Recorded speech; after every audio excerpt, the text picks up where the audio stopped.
inkastoo aysan weli kala bixin musharaxiinta labada xisbi ee kala ah madaxweynihii hore ee xilku ka dhammaaday mudane Trump iyo madaxweyne ku-xigeenkii hore ee mudane Joe Biden ayaa haddana mid kasta wuxuu xal saqdi dhexe la hadlay taageerayaashiisa isagoo madaxweyne Trump sheegay inuu ka gaaray doorashadan guul halka madaxweyne ku-xigeenkii hore ee dalka uu rajaynayo inay soo bixi doonaan natiijo wanaagsan ayna istajiyaan taageerayaashiisu waxaa socota tirada gobolada kale ah Michigan, Pennsylvania, Wisconsin, Arizona iyo gobollo kale. Gobolka Minnesota oo Soomaalidu u badan tahay ayaa waxaa ku guuleystay xisbiga dimuqraadiga waxaana ka mid ah Soomaalida kale ah xildhibaan Ilhaan Cumar oo kursigeedii difaacday Senator Umar Fatah oo noqonaya Soomaaliga ugu horeeyay oo ka mid noqday golaha aqalka sare gobolka Minnesota. Maxamuud Nuur iyo Hodan Xasan labaduba ka mid ahaa xubnaha gobolka Minnesota waxaa sidoo kale gobolada dalka Mareykanka ku soo baxay Soomaali kale. Umar Fatah ayaa u mahadceliyay taageerayaashiisa iyo dhammaan ummadda Soomaaliyeed. Aad baan u faraxsanahay waxaan ku faraxsanahay inaan noqdo qofkii ugu horeeyay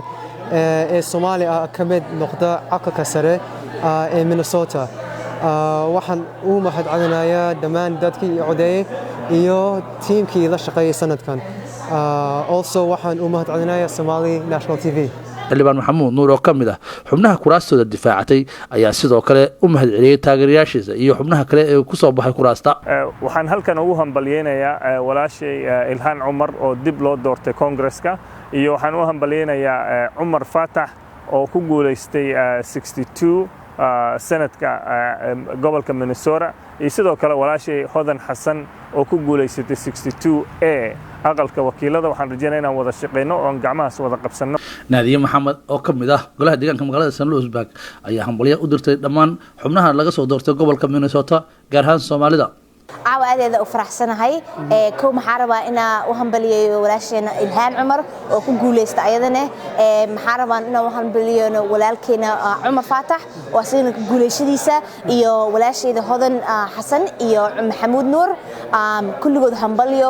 Ugaas Cabdicasiis Ugaas Xasan wuxuu ka mid yahay xisbiga Jamhuuriga wuxuuna la hadlay warbaahinta qaranka Soomaaliyeed wuxuuna sheegay waxa uu ku doortay xisbigan iyo meesha ay iska matalaan Soomaalida. Wuu ka rajo badan yahay xisbiga kale waxaan u arkaa xisbi dadkan cadaanka ahayn ka dhex qaraabta mar walba dhahaan idin hiilnayaa waa la idinku soo maqan yahay cid baa mataqaana idin yasaysta nooc min al-uqdad dadka ay rafaadayaan kana wax weyn inuu qofka aadam isugu aamino wuxuu qabsan karo uu qabsado waaleenicay waxaas wadankan waa wadan sharci uu ka jira weeyaan cunus. qaar ka mid ah Soomaalida ku nool gobolka Minnesota oo la hadlay warbaahinta qaranka Soomaaliyeed ayaa soo dhaweeyay guusha Soomaalida gobolka Minnesota waxayna si gaar ah u soo dhaweeyeen Umar Fatah oo noqonaya senatarkii ugu horeeyay ee laga doortay gobolka Minnesota.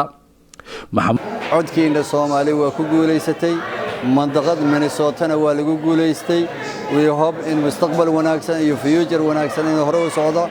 Umarna gaar ahaan waxaan leeyahay aabo congratulation waxaad u soo baxday ummadda Soomaaliyeed. ummadda Soomaaliyeed waxaan leeyahay waa habeen taariikhi ah waa inaan u dabaaldegnaa haddii waxaan ku hanweynahay inuu ku guuleysto Senator Joe Biden. Maxamuud Nuur Wardheere waa Soomaaligii ugu horeeyay oo isu sharaxa xil siyaasadeed dalka Mareykanka wuxuuna caawa sheegay inuu ku faraxsan yahay inay soo baxaan Soomaali badan. caawa habeen aad iyo aad muhiim noogu ah waa talaabo hore aan u qaadnay dhinaca siyaasadda Soomaalida Mareykanka oo aan aniga hadda ahaa ninkii bilaabay beertii nin walba beertii u faro markii wax ka soo baxa uu ku farxayo miraheedii. Bakiin Cabdi Ismaaciil warbaahinta qaranka Minnesota Mareykanka.